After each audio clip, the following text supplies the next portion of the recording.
Well, point of personal privilege. Senator has the floor. Mr. President, members of the Senate, I know that last week, late, I guess on Friday, I imposed upon the members to talk for a minute about the Parole Board.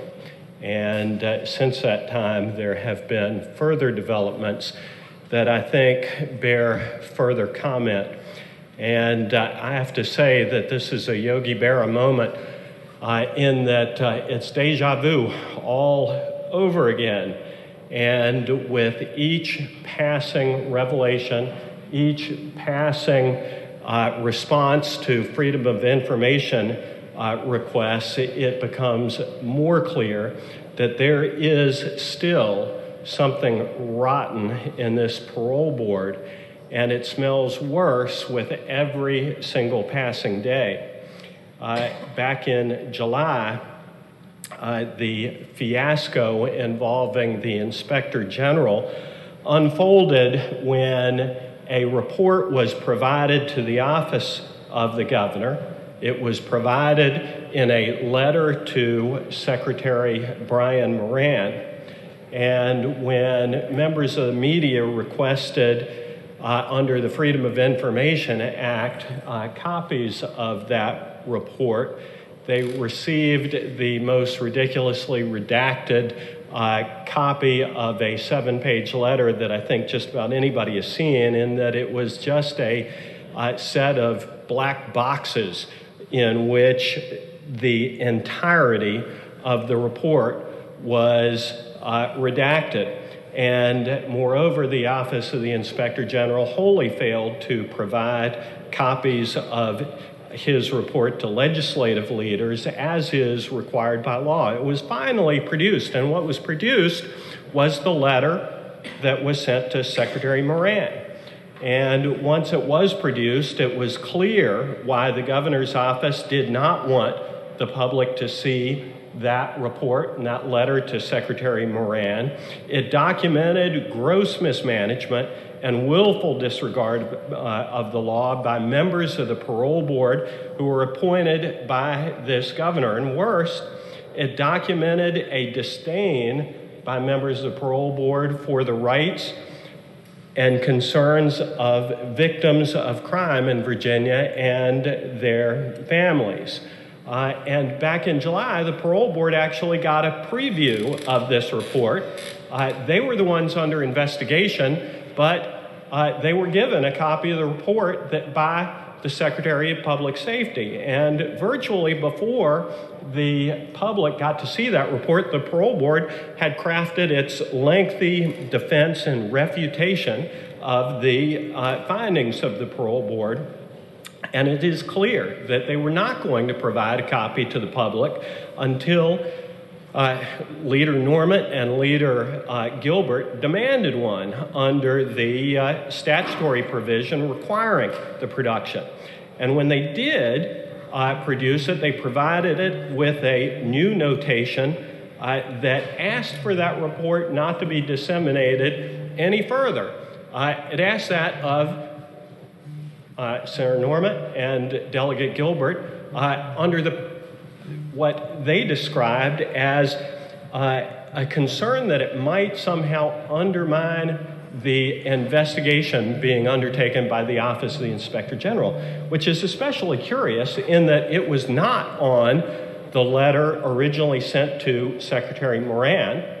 Moreover, the very people who were under investigation, the parole board members, they were given a copy of the letter long before a copy was provided to Senator Northam and Delegate Gilbert. So what possible investigatory purpose was being protected by trying to intimidate Senator Northam and Delegate Gilbert not to provide it? It is clear that what they were trying to do was to shield those allegations and the findings of the Office of the Inspector General from exposure to public scrutiny. And shame on them for doing that. Clearly, it was an effort to muzzle Senator Norman and Delegate Gilbert, and to conceal the misconduct from the Fourth Estate, who has vigorously been pursuing this story. Now, fast forward to today. The newspaper today reveals that there were 7 additional allegations of misconduct by members of the Parole Board, and at least the report that has been, or the information that has been provided, sparse as it is, indicates that 6 of those 7 complaints were found to be substantiated. The investigation found that they were valid complaints. And in this instance, on September 16, 3 weeks ago today, the findings of the Inspector General were delivered to, just as before, to Secretary Moran, Secretary of Public Safety. The governor's office has been sitting on those findings for 3 weeks, notwithstanding the requests and Freedom of Information Act requests coming from members of the media. And when they got those requests, the Office of the Inspector General, I would argue, illegally asked for an extension for an additional 7 business days under the pretext that they needed 7 additional business days to gather the information necessary to respond to those requests. Well, the information necessary to respond to those requests was delivered to Secretary Moran on the 16th of September, 3 weeks ago. They had it in a 3-page document. We know that it's 3 pages because yesterday at 3 o'clock, they produced, once again, a blacked out, wholly redacted copy of that report, that letter to Secretary Moran. It's 3 pages. Now, Senator Norman and Delegate Gilbert asked for a copy of that just as before. Did they provide it? They did not. They have decided that the way we did this before, maybe there's a better way we could do this. And by better way, I don't mean more legal way or more transparent way. I mean an illegal way and less transparent way.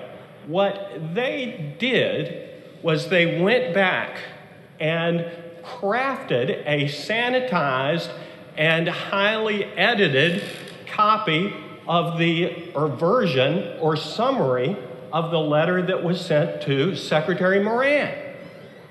And they produced this sanitized and highly edited version of that, instead of doing exactly what they did back in July, releasing the letter that was sent to Secretary Moran. And quite frankly, they should have released it, and they should have provided it to Delegate Gilbert and to Senator Norman on July 16, when they advised the governor's office of misconduct in this state agency.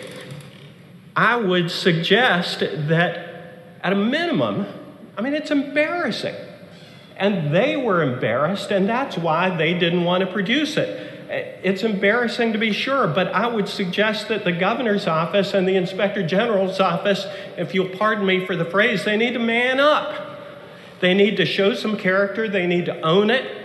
They need to, a little bit, just give us a little bit of accountability for a change coming out of this administration. They have clearly co-opted the office of the State Inspector General, and I would say made a joke of the independence that is supposed to attach to that office. They got him to issue this new report, quote unquote report, newly crafted, never before seen report that is sanitized, and it's highly inappropriate. Now, I like Secretary Moran. I really do. I find him to be somebody who generally is friendly, easy to work with, and in most instances, I find him to be very reasonable. But the comment that was in the newspaper this morning, I find hard to stomach. He's quoted in the Times-Dispatch as saying, "I share the public's desire to achieve as much transparency as possible." Well, you know what?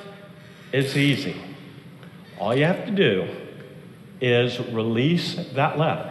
Now, granted, the Parole Board has an exemption from the Freedom of Information Act, and the Office of the State Inspector General, aside from the obligation to provide the information to legislative leaders, has limited protection under the Freedom of Information Act. But that information is supposed to be provided.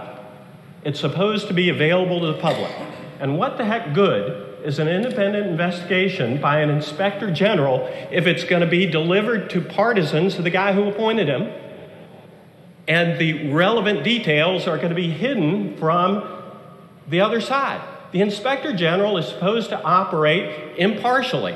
This inspector general is not operating impartially. He was appointed by Governor Northam and is showing political fealty, I would suggest, to protect his political patronage.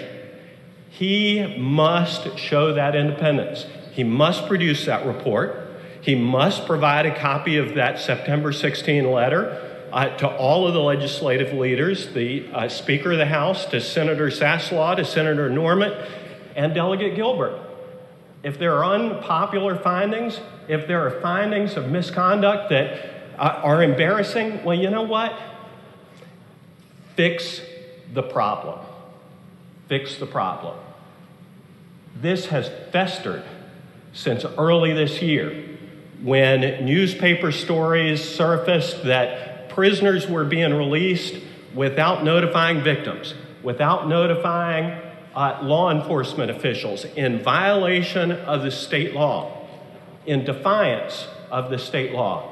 These problems have persisted. These are not volunteers who are doing this job. These are people who are compensated at the rate of $118,000 or $136,000 a year.